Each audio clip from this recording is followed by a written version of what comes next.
ता भक्तिमतामिहा। जो ज्ञानी लोग अपने ज्ञान के बल से उस परमात्मा को देखना चाहते हैं, दर्शन प्राप्त करना चाहते हैं, आज मैया प्रेम के बस में उसी परमात्मा को रस्सी से बांध देती है और बांध करके मैया ऊखल पर बिठा करके चली जाती है। आज ठाकुर जी ऊखल से कूदते हैं और ऊखल को खींचते खींचते अपने दरवाजे पर ले गए। और महाराज दो यमलार्जुन के वृक्ष हैं, भगवान ने उसमें ऊखल को फंसाया है और एक झटका मारा है तो दोनों वृक्ष गिरे हैं धड़ाम से। उसमें से नलकुवर मणक ग्रीव निकले हैं, भगवान की स्तुति की है और गए हैं। इसके बाद बाबा आए हैं, कन्हैया को खोला है। यशोदा मैया को डांटा है, यशोदा तुझे शर्म नहीं आती? इतना छोटो सो छोरा और तेने आए छोराए रस्सी से बांध दियो। अगर कहीं वृक्ष लाला के ऊपर गिर जाता तो हम कहा करते? तीर्थ यात्राम गमिष्यामि कंठे कृत्वा तु बालकम। ले मैं अभी अपने छोरा को गले में लेके तीर्थ यात्रा को चलो, तो सिंघनी बनी घर में अकेली रहना। और बाबा जैसे ही जाने लगे, मैया को कन्हैया का मोह हुआ है और मैया आज मूर्छित हो गई। ठाकुर जी तुरंत बाबा की गोद से उतरे हैं और मैया के गले से लग गए। भैया सुंदर सुंदर कथाएं आती हैं। इसके बाद आज मेरे ठाकुर जी ने एक नई लीला की है।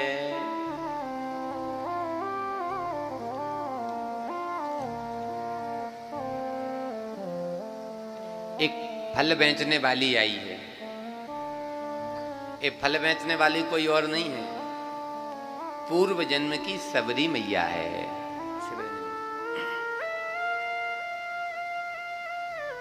जब शिवरी मैया ने फल लाई है और राम जी आए हैं और सबरी मैया ने राम जी के सामने फल रखे हैं, तो रघुनाथ जी फलों को खा रहे हैं।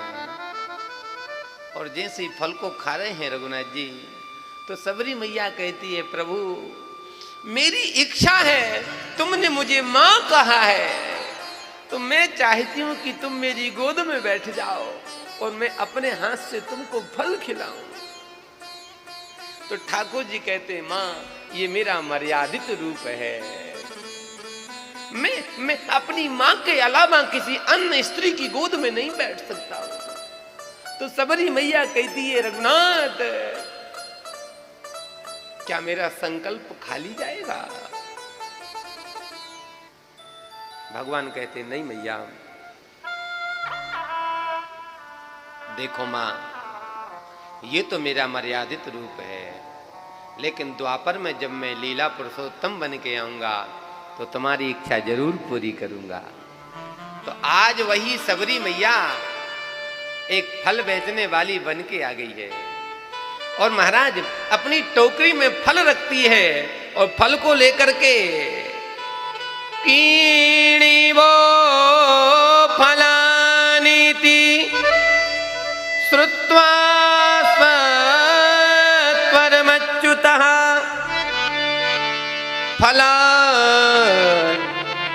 धान्यमादाय ययौ सर्वफलप्रदा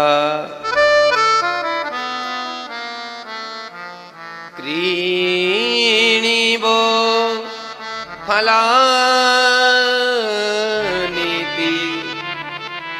आज वह फल बेचने वाली चिल्ला रही है, फल ले लो, कोई फल ले लो, फल ले लो, फल ले लो।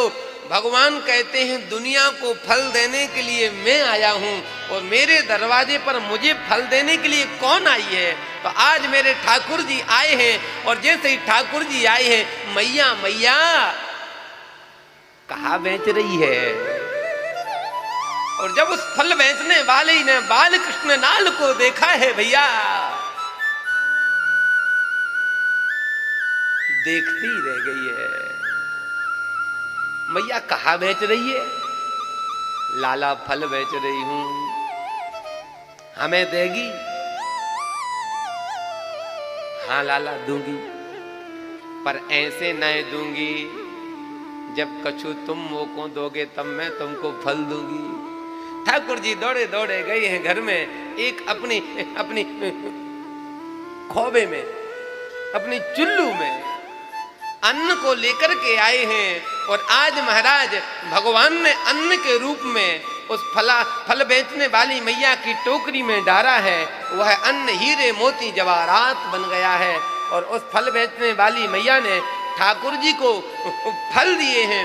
और ठाकुर जी फल लेके जाने लगे तो वह महाराज फल बेचने वाली मैया कहती है, गोविंद क्या इस बार भी इच्छा पूरी नहीं करोगे?